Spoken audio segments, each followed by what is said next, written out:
Hello everybody, my name is Aceface, I am in the system of Perimeter, and I'm feeling a little bit shattered right now. I'm recovering from a pretty bad cold, and I have been having very long days recently at the hospital slash university, and this is pretty much the only EVE Online I'm going to play today, and what I wanted to do was, I wanted to show you guys something that has been a little bit on my mind. It was using the Veangeance for T2 Solo Abyss. The Veangeance is a pretty beastly ship in terms of its tank. In fact, it is a very, very strong frigate in terms of its tank.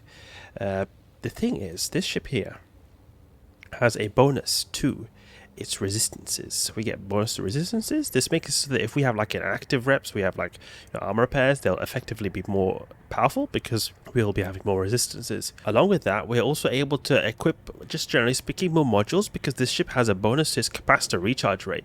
So we're going to have a ship here that's going to be pretty strong when it comes to its active tank because of the resistances, but also an ability to use it for extended periods of time. So that's why I think this ship would be a very good candidate for the T2 Electric Abyss. T3 is a bit overkill for any solo frigate, but this ship right here is using the dual reps. It's got 2 Centii A-type small armor repairs. It's not a cheap fit, 250 million. I've tried the Avengers in the Abyss so many times before. I've always failed, and the main reason I'm failing is because of buffer. I've not had enough buffer. Now, you would think that we would have good buffer because of the resistances we have. Well, actually, the Veangeance naturally does not have a big effective buffer when it comes to its like raw HP. You see, we have 1k HP right here. If we compare with its brother, the Retribution, we have 1.5k HP plus 1.2k structure HP. This has 700, so it's like a lot less effective buffer. So what I did here is I put an Imperial Navy Multispectrum Energized membrane here. Improves our effective armor buffer. Also, a thermal armor reinforcer, which is important for like Triglavian waves as well, effectively increasing our resistances, effectively increasing our buffer. And one thing that could have been very good is that I put something like, say, a assault damage control. That would be a very smart way to increase my buffer. The thing is, this still gives a decent amount of buffer, this multi-spectrum over here, and it's a lot more effective when it comes to just giving us more overall resistances, because an assault damage control doesn't give you a whole lot of resistances when you are like not using it. This is a lot better than assault damage control when you're not using it. Thing that's a bit bad about the Veangeance is that it gets a bonus to only its rockets, or at least partially only to its rockets. You see here, it gets only a bonus to rockets here, then it gets light missile, but it's hardly anything. You really only want to go rockets with this thing. I don't know why, I think it's a bit silly. I would have liked it to be able to do both, because rockets do naturally have more damage than light missiles. But we're going to really go for just rockets here. And we're going to do, a decent amount of DPS, considering we've only got one damage module right here. But still, it's not the most amazing DPS. The thing is, we've got so good tanks, so we're going to be quite aggressive when we're going to go here in this T2 Abyss. We're going to go straight in with the MWD. We got a good signature radius buff with the MWD here as well. You can see here, reduction in Microwarpdrive signature radius penalty. So we're going to go straight in and wreck them. We're going to have really good capacitor. You see here, minus 25% here in the normal space. We'll have a lot of gigajoules to spare in Electrical Abyss. This guidance computer is here to increase our range, because it can sometimes be needed to have a little bit increased range with the rockets, especially if something is kiting you. The ballistic control system to get increased damage, and we've got a truck ton of HP per second with these armor repairs right here. So let's get straight into this. I need to form a fleet right here. I've put the script here with missile range to get the most amount of range out of this.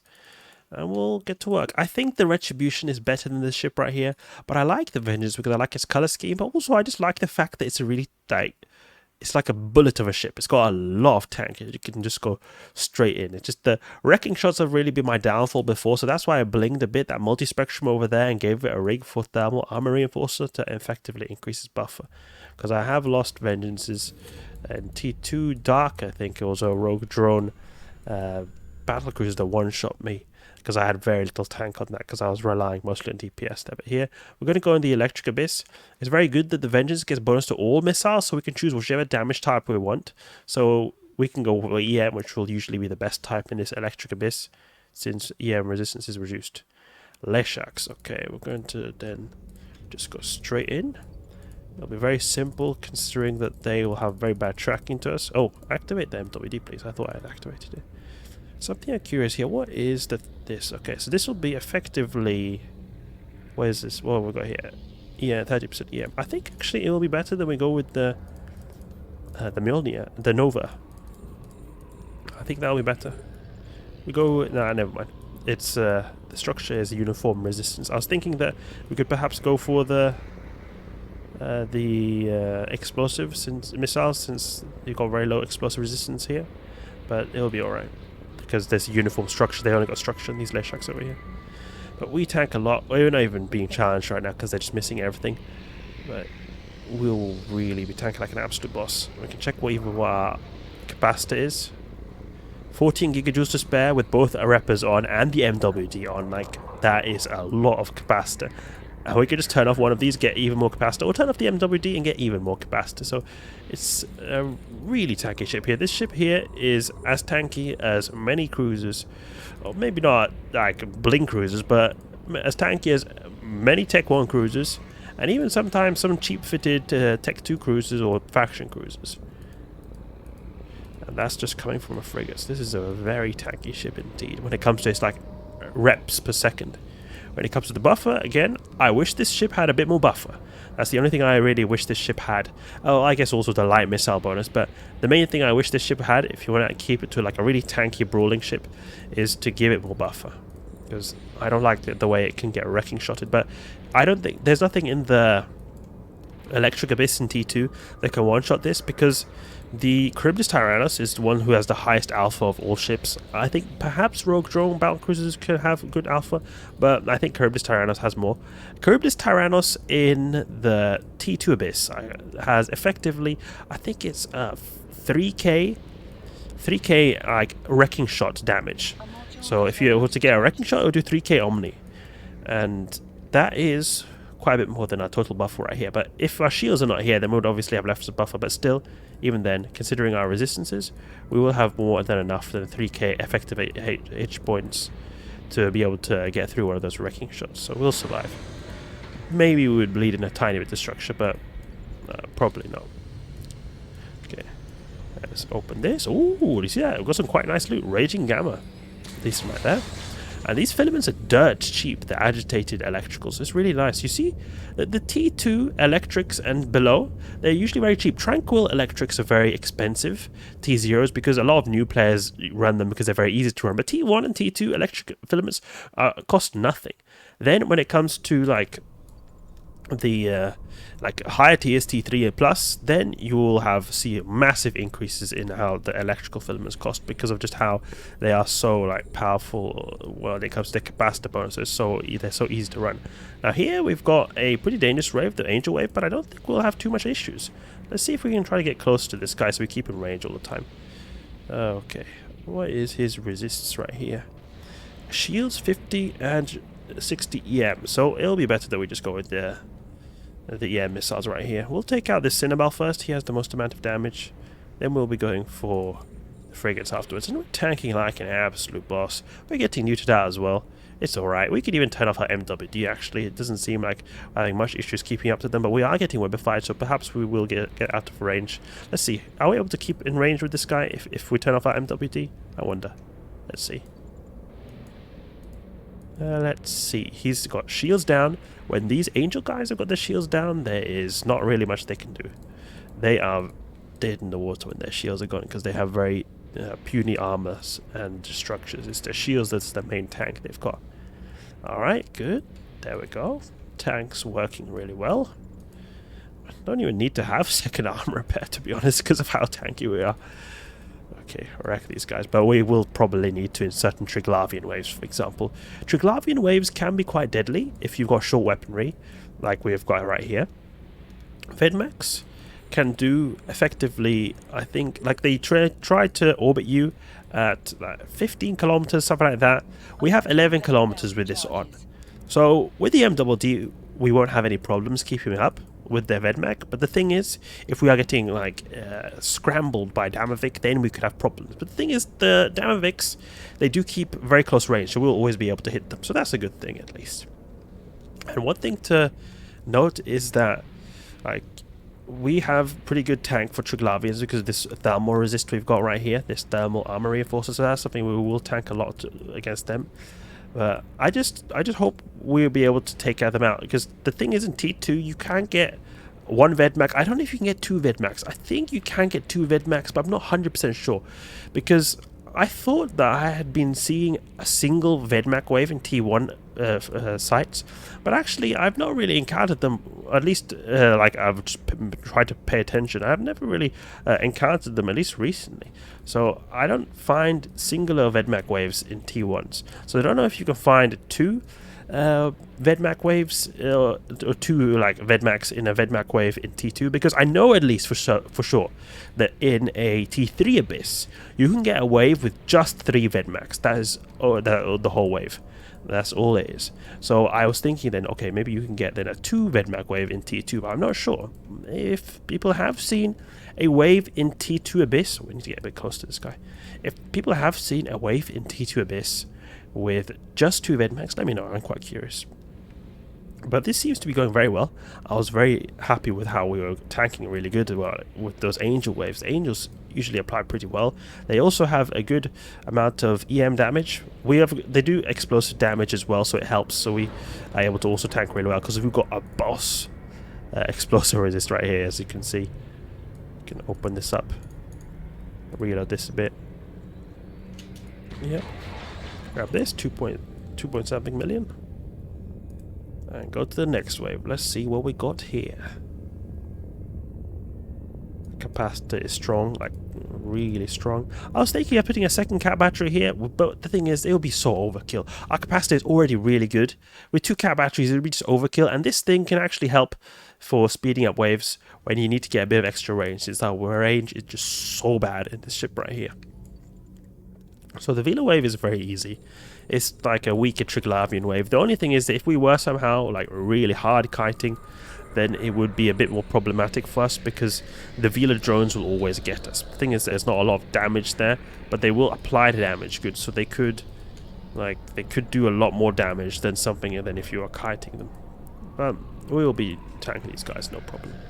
2.9 million, not that much is from these 2 last rooms, but this first one at least, that was a very happy thing for me to see with how much I got with that one filament right there. Just 10 million chicka-ching like that. It's nice to see.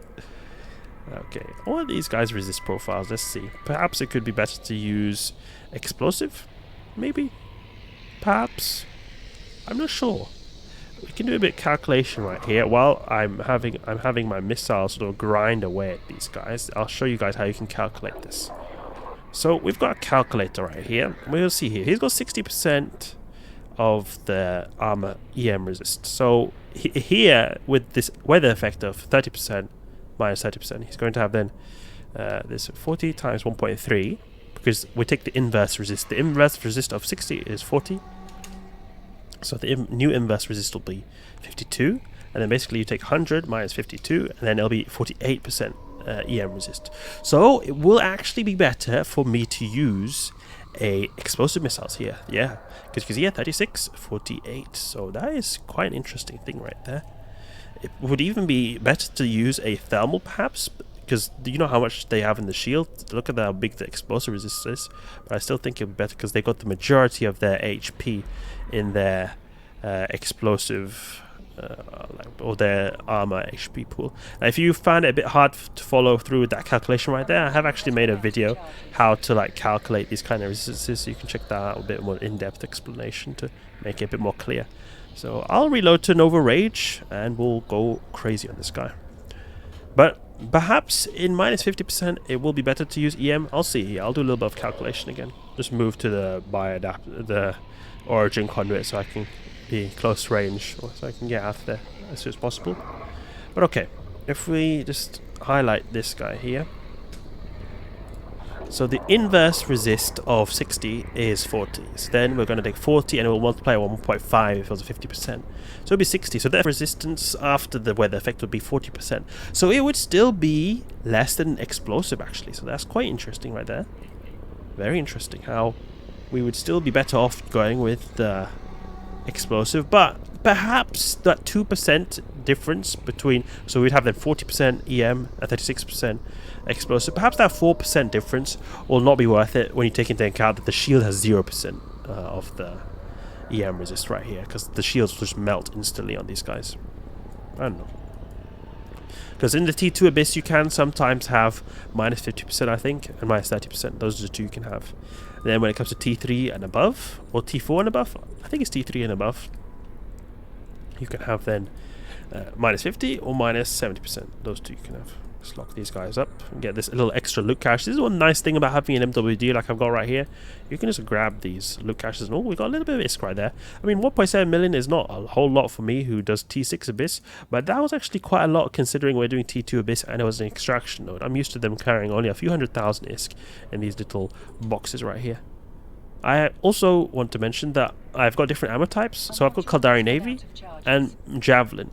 So these can be used if I were to try like get kited by some people, or I'd get to be like hard weapon disrupted, because they can have a lot of weapon disrupting guys in the Abyss, like ghosting Dynamics for example. They can make your range very small and you won't be able to hit much. So that's why if you get a Javelin you'll have 20 kilometers range, so that'll be probably plenty of range to at least take out the essential E-War. So that's why I got those. They do a lot less damage than Rage, though, so just keep that in mind. That's why I'm using a Rage here, because they do the most amount of damage. No ISK right there. We can go and approach this cache, or this origin conduit. We approach it slowly, so we can just like set a certain speed right here. So we don't go max speed, so we're always like sort of in this range of this guy right here. He's going 1k a second, so we can match his speed at like 1k, something like that. So we're always in range. There we go. T2 Abyss done right there. The time is a bit slow, and that's also a bit unfortunate considering that we had a very easy wave in the beginning with that, you know, that Leshak wave, which is traditionally a very quick wave. But still, I mean, I was spending a bit of time going in and out of these guys. And the Angel wave is also a bit tricky as well. A lot of HP to get through there as well, I think. And the Vila one as well, a lot of just like, you know, armor to get through. But overall, it was still a lot of time left. It's not like we were dangerously low on time. I would just liked it to be a bit quicker. But this was a nice run right here. This is the first time I'm testing out this fit in the T2 Electric Abyss, just an FYI. So I'm not trying to say that this is like a tried and tested fit. This is the first test for me. But I think that this is very fun. I like the Veangeance. I think it looks cool. And I like the idea of going in a ship so tanky as this ship right here. Being able to actually brawl in the Abyss as a frigate, in fact. Very brave of this ship right here. So, hope you guys enjoyed this video right here. If you did, please leave a like and subscribe. I'll catch you guys later.